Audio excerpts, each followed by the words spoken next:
In today's video, I'm going to teach you how to disconnect Calendly from Close CRM. If you've been using Calendly to manage your appointments and have it integrated with Close CRM, there might come a time when you need to sever that connection, perhaps as part of a shift in your workflow or simply to keep things streamlined. Whatever the reason, I'm here to guide you through the process step by step. To start, you'll want to navigate to Close. You can do this by opening your preferred web browser and typing in the URL for Close, or simply searching for Close CRM in your browser search bar.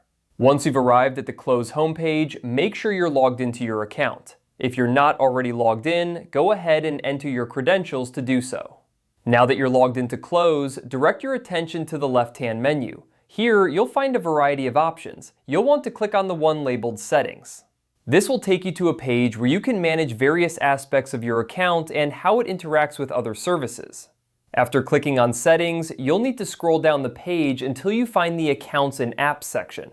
This section is crucial, as it houses all the integrations and connected accounts you have set up within Close CRM. Once you locate Accounts and Apps, go ahead and click on it to proceed. You should now see a list of all the accounts and apps that are currently connected to your Close CRM. Among these, look for your Calendly account. It should be listed along with any other services you have integrated. Finding your Calendly account might take a moment, especially if you have a long list of connected apps, but take your time and ensure you've located the correct one. Once you've found your Calendly account, you should see a delete icon next to it. This icon is typically represented by a trash can or an X.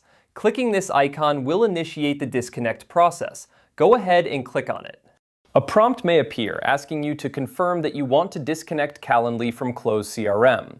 This is a standard procedure to ensure that connections aren't removed by mistake. Confirm your choice and the integration will be severed. And that's it! You've successfully disconnected Calendly from Close CRM. It's always a good practice to periodically review your integrations and ensure that your workflow is as efficient as possible. If you ever decide to reconnect or integrate new services, the process is just as straightforward. Thanks for watching, and be sure to check out our other videos for more helpful tips.